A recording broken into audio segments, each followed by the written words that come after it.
시쯤에 파자마를 입고 베개를 안고 한참 뒹굴뒹굴거리면서 침대에 자고 있는데 갑자기 누군가가 사람들이 문을 박차고 들어와서 나를 깨우는 겁니다. 뭐야? 왜 이 밤중에 깨워? 그러니까 뭐라고 대답하냐면 당신이 지금 보스턴 마라톤 대회에서 1등 했습니다. 아니 무슨 소리야, 내가 잠자고 있는데 보스턴 마라톤 대회에서 1등을 했다고? 아니 그런 거 상관없이 당신이 지금 1등 했습니다.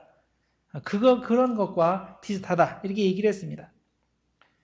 자신이 퓰리처상을 받은 것이 이렇게 갑자기 잠자다가 금메달 받은 것처럼 믿을 수 없는 일이라고 자신의 소감을 재미있게 이렇게 표현을 했습니다. 자기는 인정을 받기 위해서라거나 1등상을 받기 위해서 만화를 그린 것이 아니라 그냥 좋아서 한 것인데 의외로 이런 엄청난 상을 받게 되어서 얼떨떨하다는 것입니다. 우리들이 천국에 가게 되면 이렇게 얼떨떨하게 놀라운 일들이 많이 생길 것입니다. 상을 받기 위해서가 아니라 매일매일 하나님의 말씀대로 살았을 뿐인데 천국에 가보니 예수님께서 나에게 1등상을 주는 그런 영광을 체험할 그런 사람들도 있을 것입니다.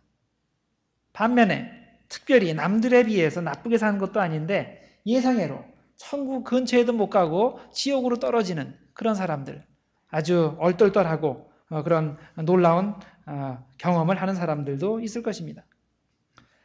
이것이 마태복음 25장에서 예수님께서 경고하시는 내용입니다.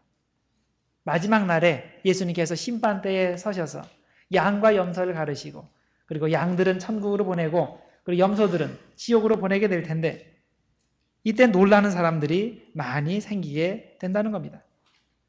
예수님의 판결을 듣고 먼저 양들이 놀라게 됩니다.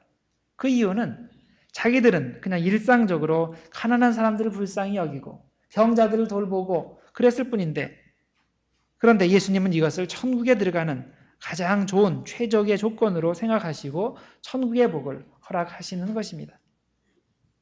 반면에 염소들도 대단히 놀라게 됩니다. 평소에 남을 죽이거나 아니면 큰 죄를 진 적이 없는데 단지 가난한 사람들과 도움이 필요한 사람들에게 별로 신경 쓰지 않고 차갑게 대하는 것, 그게 다인데 이것이 이렇게 심각한 결과를 초래하리라고는 상상도 못한 것입니다. 예수님께서 그들에게 뭐라고 말씀하셨습니까? 그들이 가난한 사람들, 도움이 필요한 사람들을 괄시한 것은 예수님 자신을 괄시한 것이 되는 것이기 때문에 예수님이 예비하신 천국에 그들을 들려보내줄 수 없고 그 지옥에 보내야 한다는 것입니다. 평소에 사는 방식이 이렇게 심각한 결과를 초래한다는 것이 놀랍지 않습니까? 예수님께서 중요하게 생각하는 것하고 우리가 중요하게 생각하는 것이 이렇게 다릅니다. 여러분들 혹시 옛날에 학창시절에 시험을 보실 때 나는 내가 중요하다고 생각해서 이쪽을 많이 공부했는데 그거는 하나도 안 나오고 별로 중요하지 않다고 생각된 것에 시험 문제가 나온 적들이 있죠. 그러면 시험을 망치는 겁니다. 선생님이 중요하다고 생각하는 거를 나도 중요하게 생각해서 공부를 해야 그 공부 잘하는 학생인데 선생님이 좋아하는 거를 중요하다고 생각하는 거 전혀 상관없이 내가 좋아하는 것만 공부하면 실패할 확률이 많죠. 신앙생활도 마찬가지입니다. 주님께서 좋아하시고 주님께서 중요하게 여기는 부분을 우리가 열심히 해야 하나님께 나중에 칭찬을 받게 되는 것이지 예수님께서 좋아하시는 것은 전혀 내가 생각하지도 않고 엉뚱하게 파면 문제가 되는 겁니다. 오늘 본문 말씀해 보면 예수님의 시각과 예수님을 따르는 제자들의 시각이 너무나 큰 차이가 나는 것을 보게 됩니다. 보통 사람들은 성과에 관심이 있습니다. 1등 하는 데 관심이 있습니다. 내가 1등을 할 수 있다면 목표를 달성하느라 주변 사람들이 고생하든 말든 상관이 없습니다. 왜냐하면 일단 1등을 하고 나면 그것으로 내가 도중에 잘못된 것들을 다 합리화할 수 있다고 느끼기 때문입니다. 그러면 예수님도 이런 사고방식에 동의하시겠습니까? 물론 아니죠. 예수님에게 중요한 것은 우리의 성과가 아닙니다. 우리의 기본적인 삶의 태도, 이것이 예수님께서 중요하게 여기시는 것입니다. 우리가 어떻게 사람들을 대하느냐가 중요합니다. 특히 우리보다 좀 못하다고 생각되는 사람들, 같이 놀면 내 품격이 조금 떨어진다고 생각되는 사람들, 내 눈에 정상이 아니라고 생각되는 사람들, 이런 사람들을 우리가 어떻게 대하느냐가 예수님이 가장 중요하게 생각하신다는 겁니다. 오늘 본문 말씀은 예수님이 특별히 제자들과 대화를 나누시기 위해서 자신의 행방을 다른 사람들에게 알리지 말라고 당부하시는 그런 내용으로 시작합니다. 아시다시피 예수님은 아주 바쁘신 분입니다. 예수님이 어디 나타나셨다 하면 온갖 종류의 사람들이 모여서 예수님께 시간을 달라고 요청을 해서 예수님이 너무나 시간이 바쁘신 분입니다. 그러나 이제는 예수님이 제자들에게 한 가지 중요한 이야기를 해야 될 그런 시간이 되었다고 느끼고서 적당한 때를 잡아서 31절에 나온 대로 앞으로 자신에게 일어날 세 가지 중요한 일을 말씀을 해주셨습니다. 첫째는 자신이 배신당해서 사람들의 손에 넘겨질 것이다. 고난을 받을 것이다. 두 번째는 십자가에 달려서 죽을 것이다. 세 번째는 사흘 만에 부활할 것이다.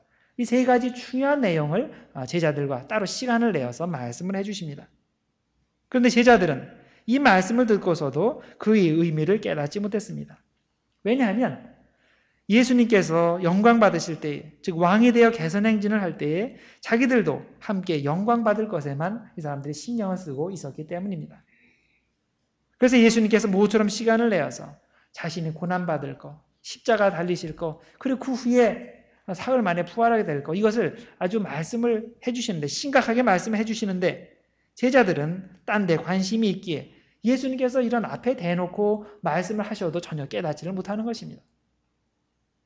제자들의 상태가 이러하기 때문에 예수님께서 이 말씀을 하시고 난 직후에 제자들이 서로 싸웠습니다. 싸우는 제목이 뭐냐면 누가 더 크냐, 우리 중에 누가 첫째가 되냐, 그걸 가지고 서로 다투었습니다. 모처럼 시간을 내서 예수님께서 제자들에게 중요한 얘기를 하셨는데 그 말을 들은 직후에 예수님을 따라오면서 예수님께서 왕이 되면 누가 첫째가 되고 누가 둘째가 되고 이런 식으로만 생각을 한 겁니다. 이것이 상상이 갑니까? 사실 예수님께서 자신의 고난에 대한 말씀을 해주시는 것이 이번이 처음이 아닙니다. 이게 두 번째예요. 두 번째로 반복해서 얘기해 주는데도 깨닫지를 못하는 겁니다. 그래서 예수님께서는 35절에서 제자들을 불러서 단도직입적으로 분명하게 말씀하셨습니다. 너희들이 진짜 1등이 되고 싶으냐? 그러면 꼴등이 되어서 남들을 섬겨라. 1등이 될 수 있으면서도 하나님의 영광을 위해서 꼴등이 되어 남을 섬기는 사람은 진짜 1등이 되는 거다. 이렇게 말씀해 주셨습니다. 여기서 우리는 예수님께서 사람들의 상식에 맞지 않는 이상한 가르침을 베풀고 있는 것을 보게 됩니다. 이 세상 사람들 중에 누가 1등이 되어 만인의 우두머리 되는 것을 거부하겠습니까? 사실 우리가 열심히 공부하고 피땀 흘려 일하는 것이 1등 되기 위해서가 아닙니까? 우리 자녀들을 달달 볶으면서 열심히 공부하라고 그렇게 하는 것이 다 1등 되라고 하는 것이 아니겠습니까? 그런데 어떻게 예수님은 꼴등이 되어 모든 사람들을 섬기라고 말씀하십니까? 이렇게 예수님의 생각과 우리의 생각이 너무나 다릅니다. 아니, 다른 정도를 지나서 예수님은 우리의 생각과 정반대되는 것을 명령을 하십니다.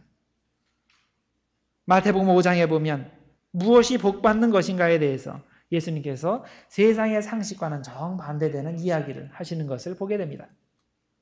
일반 사람들의 상식에 의하면 돈 많은 사람, 편안히 웃을 수 있는 사람, 잔인하게라도 성공하는 사람, 힘센 사람, 이런 사람이 복된 사람입니다.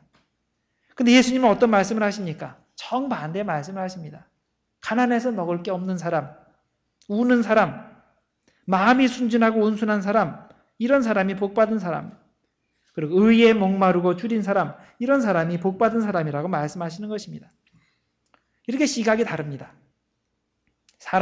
일반 사람들은 육체적인 시각을 가지고 있기 때문에 세속적인 욕망을 달성한 사람을 참 복되다, 그렇게 부르지만 주님께서는 영적인 시각을 가지고 계시기 때문에 전혀 다른 해답을 제시하시는 것입니다.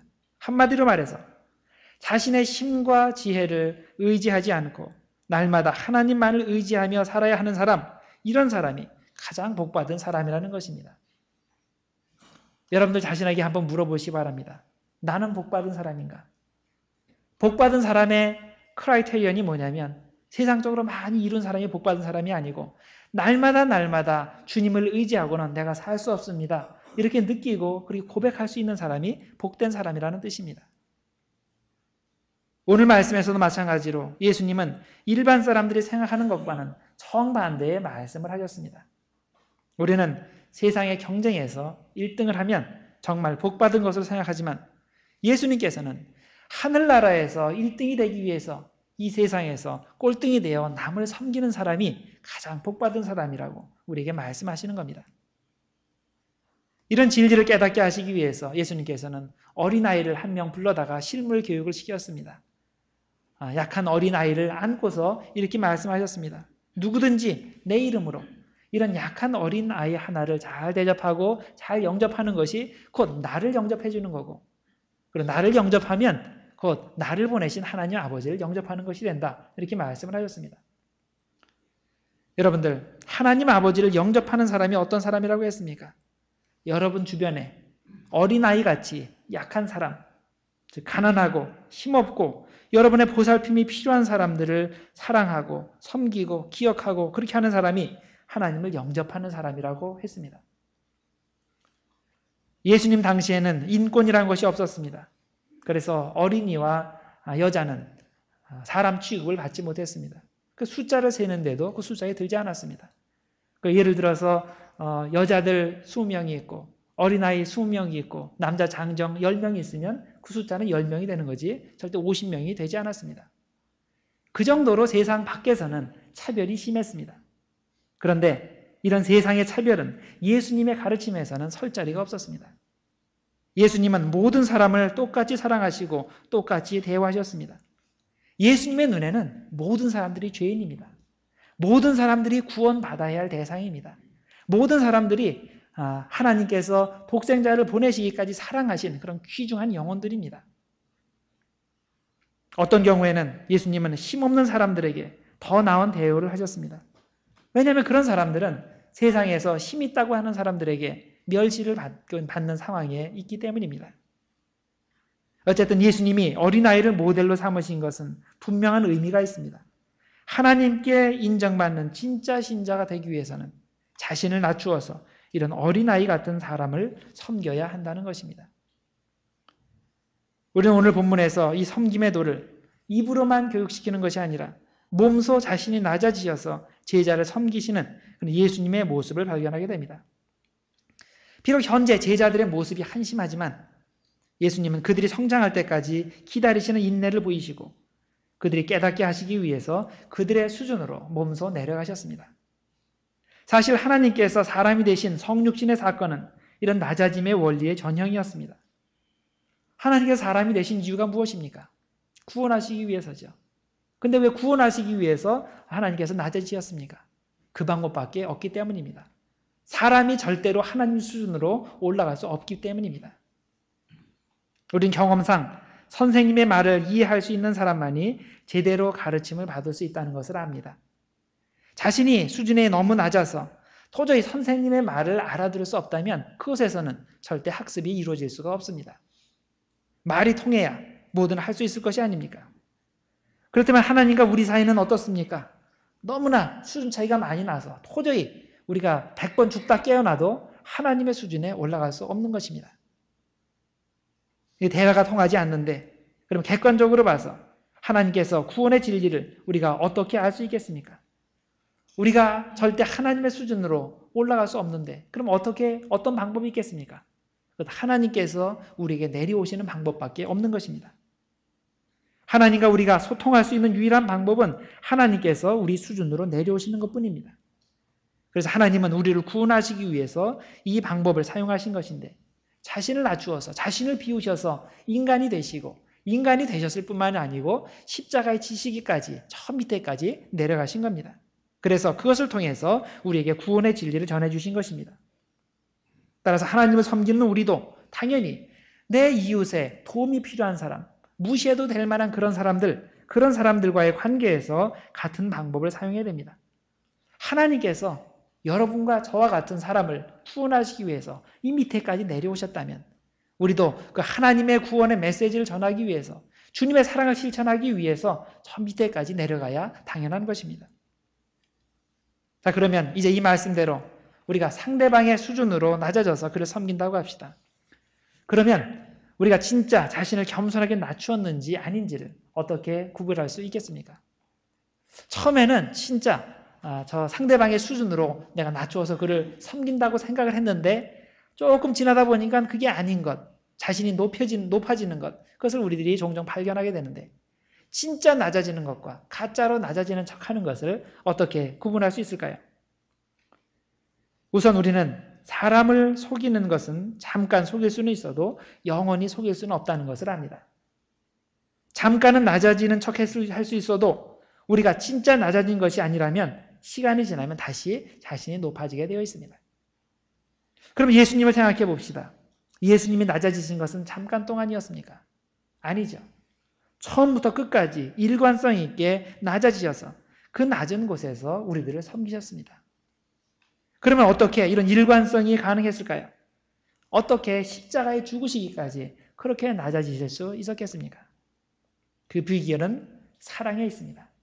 주님께서 우리를 너무나 사랑하시기 때문에 낮아지실 수 있는 겁니다. 그것도 일순간뿐만이 아니라 계속 영원히 낮아지실 수 있었던 것입니다. 여러분 자신을 생각하시면 이것이 이해가 될 겁니다. 여러분이 누군가를 진심으로 사랑한다면 그러면 그 사람을 위해서 낮아지는 것이 어렵지 않은 것을 압니다. 여러분의 자녀들이 아이였을 때를 한번 생각해 보시기 바랍니다. 그 아이가 너무너무나 사랑스럽기 때문에 그 아이를 위해서 유치한 수준으로 내려가는 것이 별로 어렵지 않습니다. 가끔 보면 아주 근엄하신 할아버지께서 이 손자 앞에서 아주 그냥 유치하게 구는 걸 볼 수가 있어요. 그걸 보고서 역겹다 그런 사람 있어요? 아니에요. 사랑하니까 그게 자동적으로 그게 가능한 겁니다. 그 아이를 사랑하기 때문에 이런 것이 가능한데 이것이 너무나 유치하다고 생각해서 그 아이 보고 야 내가 이렇게 밑으로 내려가는 게 너무 유치하다. 네가 좀 내 수준으로 올라와야 되겠다. 그렇게 요구하는 어른이 있습니까? 이렇게 요구한다면 그 아이는 그것을 못합니다. 할 수 없을 뿐더러 우리가 그런 것을 요구한다면 이로써 우리는 우리에게 사랑이 없다는 것을 보여주는 것입니다. 우리가 사랑을 하면 우리가 내려가는 것이지 절대로 상대방 보고 내 수준으로 올라오라고 하지 않습니다. 여러분, 우리는 각자 나름대로 고상한 수준이 있습니다. 듣는 것에서, 보는 것에서, 말하는 것에서, 행동하는 그 행동거지에서 나름대로 수준이 있습니다. 그러나 우리가 진정으로 하나님을 섬기는 신자라면 아직 주님을 모르는 사람들에게 복음을 전하기 위해서 그리고 아직 더 성장해야 할 초보 단계의 신자들을 위해서 자신의 높은 수준을 딛고 그들의 수준에 내려가서 그들을 돕고 섬겨야 하는 것입니다. 우리 마음속에 그리스도의 사랑이 충만하면 이것이 절대로 어렵지 않습니다. 사랑이 없어서 그게 안 되는 겁니다. 여러분들, 우리가 수도 없이 많이 듣죠. 예수님께서는 섬기러 오셨다. 그러니까 너희들도 섬겨라. 하나님은 사랑이시다. 그러니까 너희들도 사랑하라. 이런 말씀 다 알고 있습니다. 근데 왜 안 됩니까? 우리 마음 가운데 진정한 사랑이 없기 때문입니다. 주님의 사랑이 우리에게 부어지면 우리가 힘들지 않게 그것을 할 수 있습니다. 그래서 나는 너무나 세련되어서 수준 낮은 사람들과 교제할 수 없다고 생각하는 사람이 있다면 그 사람은 자신이 진짜 그리스도인인지 심각하게 생각해 보아야 됩니다. 왜냐하면 예수님은 수준이 낮아서 말이 통하지 않는 우리들을 돕고 구원하시기 위해 낮아지신 분이기 때문입니다. 그렇다면 그 예수님을 따르는 제자들이 어떻게 되겠습니까? 만민을 구원하시기 위해서 자신을 낮추신 예수님처럼 우리도 주변에 멸시받는 사람들, 어려운 사람들, 그런 사람들을 위해서 낮아질 수 있어야 되는 겁니다. 여러분, 인생에서 첫째가 되고 싶습니까? 하나님께서 보실 때 꼴찌가 아니라 1등을 하고 싶습니까? 그러면 낮아지시길 바랍니다. 철저히 낮아지시길 바랍니다. 여러분, 교회에서 낮아지시고 가정에서 낮아지시고 사회에서 낮아지시길 바랍니다. 그리고 그것에서 예수님의 제자가 되어서 열심히 사람들을 섬기기를 바랍니다. 그러면 진짜 1등 신자가 되는 것이고 여러분들 천국에 가서 첫째가 되는 것입니다. 저는 오늘 여러분들이 오늘 본문 말씀 35절과 37절을 마음에 꼭 담고 돌아가시길 바랍니다. 아무든지 첫째가 되고자 하면 무사람의 끝이 되며 무사람을 섬기는 자가 되어야 하리라. 누구든지 내 이름으로 이런 어린아이 하나를 영접하면 곧 나를 영접하며 누구든지 나를 영접하면 나를 영접함이 아니요 나를 보내신 이를 영접함이니라. 무사람의 끝이 되어서 주님의 섬김의 도를 본받으시고 또 그것을 통해서 하나님께서 기뻐하시는 일을 행하는 여러분들과 제가 되기를 주님의 이름으로 축원드립니다. 기도하겠습니다. 하나님 아버지, 오늘도 생명의 말씀으로 우리를 교훈하심을 감사드립니다. 깨닫지 못하는 제자들을 위해 오래 참으시고 그들을 위해 낮아지신 예수님의 모습을 함께 살펴보았습니다. 비록 우리들이 주님이 원하시는 수준으로 오르려면 한참 남았지만 주님은 지금도 우리를 긍휼히 여기시고 우리를 구원의 길로 인도하시기 위해 많은 주님의 사람들을 통해 낮아짐의 모범을 보이시는 줄 믿습니다. 저는 우리에게 겸손의 영을 보내셔서 우리 주변의 아이들 같은 약한 사람들, 병든 사람들, 소외된 사람들을 위해 우리 자신이 낮아지게 하여 주시옵소서. 아무든지 첫째가 되고자 하는 사람은 많은 사람들의 끝이 되며 그들을 섬겨야 한다고 말씀하셨는데 우리가 주님의 눈에 첫째가 되는 가장 많이 낮아지는 사람이 되게 하여 주시옵소서. 예수님의 이름으로 기도드렸나이다. 아멘.